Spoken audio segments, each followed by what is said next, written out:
శ్రీమాత్రే నమః. అందరికీ నమస్కారం అండి. Welcome back to our channel. ముందుగా మీ కుటుంబ సభ్యులందరికీ దేవీ శరన్నవరాత్రి శుభాకాంక్షలు.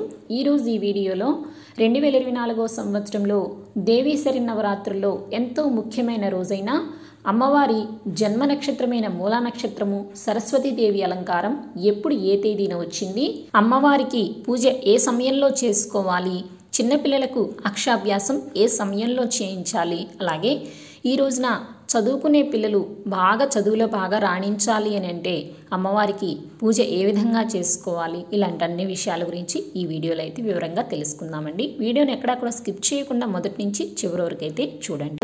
దుర్గమ్మవారు మనకి 9 రోజులు కూడా 9 అవతారాల్లో దర్శనమిస్తారు.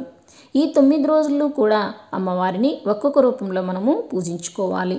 ఇందులో ముఖ్యంగా చేయవలసిన పూజల్లో కుమారి పూజ, సెమీ పూజ, ఆయుధ పూజ, సరస్వతి పూజ.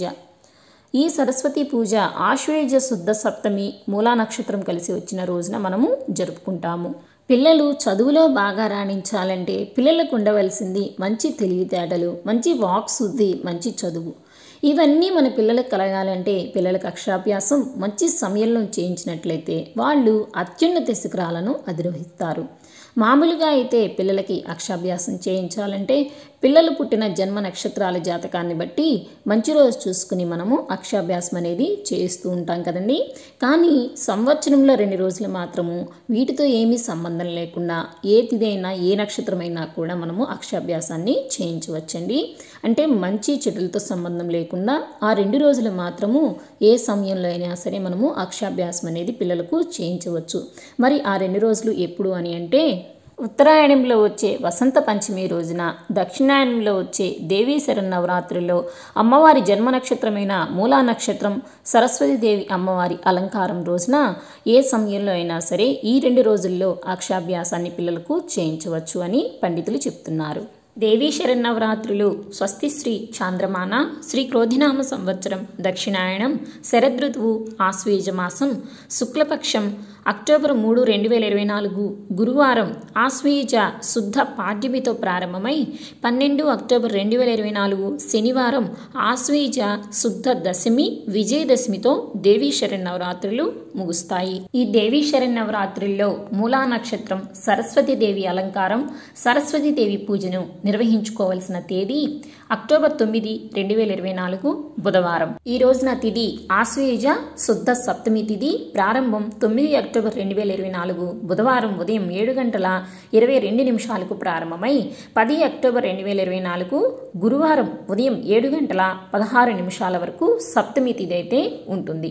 ఈరోజు నక్షత్రం మూల రాత్రి 1:40 వరకు ఉంటుంది. ఈ రోజున సరస్వతి దేవికి పూజ చేయుటకు శుభ సమయాలు ఉదయం 5:06 నుంచి ఉదయం 9:10 లోపు. ఆ సమయంలో వీలు కాని వారు ఉదయం 10:50 నుంచి ఉదయం 11:23 లోపు శుభ సమయము. అలాగే సాయంకాల పూజా సమయము సాయంత్రం 4:52 నుంచి సాయంత్రం 6:28 లోపు అమ్మవారికి పూజ అనేది చేసుకోవచ్చు. ఈ రోజున చిన్నపిల్లలకు అక్షరాభ్యాసం చేయించుటకు శుభ సమయము ఉదయం 9:03 నుంచి 9:27 లోపు. అలాగే సాయంత్రం 4:07 నుంచి సాయంత్రం 4:30 లోపల శుభ సమయం ఉంది. ఈ సమయంలో చిన్నపిల్లలకు అక్షరాభ్యాసం చేయించితే చాలా మంచిది. ఈరోజు సరస్వతి దేవిని గుడిలో కానీ దేవి మండపాల్లో కానీ లేదా ఇంట్లో కూడా సరస్వతి దేవి పటం ఉంచి పూజించుకోవచ్చండి. ప్రత్యేకంగా ఈరోజు చదువుకునే విద్యార్థులు అమ్మవారిని తప్పనిసరిగా పూజించుకోవాలి. ఎందుకంటే అన్ని విద్యలకు అది దేవత సరస్వతి దేవి. ఆ తల్లిని పూజించడం వల్ల మంచి తెలివితేటలు, మంచి వాక్శుద్ధి, మంచి జ్ఞానము, మంచి చదువు కలిగి జీవితంలో అత్యున్నత శిఖరాలను అధిరోహిస్తారు. ఈ రోజున విద్యార్థులు శుభ్రంగా స్నానం చేసి శుభ్రమైన వస్త్రాలను ధరించండి. వీలైతే తెల్ల వస్త్రాలను లేదా పట్టు వస్త్రాలను ధరించాలి. అమ్మవారి ముందు తాము చదువుకునే పుస్తకాలను, పెన్నులను రెండింటిని ఉంచి అమ్మవారితో పాటు ఆయా పుస్తకాలను కూడా పూజించాలి. అమ్మవారి అష్టోత్తరాలు, అమ్మవారి సహస్రనామాలను చదువుతూ శ్రద్ధగా పూజించుకోవాలి. ఈరోజు అమ్మవారికి క్షీరాన్నం, పాలతో బెల్లం, నెయ్యి వంటి పదార్థాలు కలిపి చేసినవి నివేదించాలి. చలిమిడి, వడపప్పు, పానకం వంటివి ప్రత్యేకమైన నైవేద్యాలు. నానబెట్టి మొలకలు ఎత్తించిన పెసలు, శనగలు వంటి పదార్థాలు చాలా మంచి ఫలితాలను కలుగచేస్తాయి.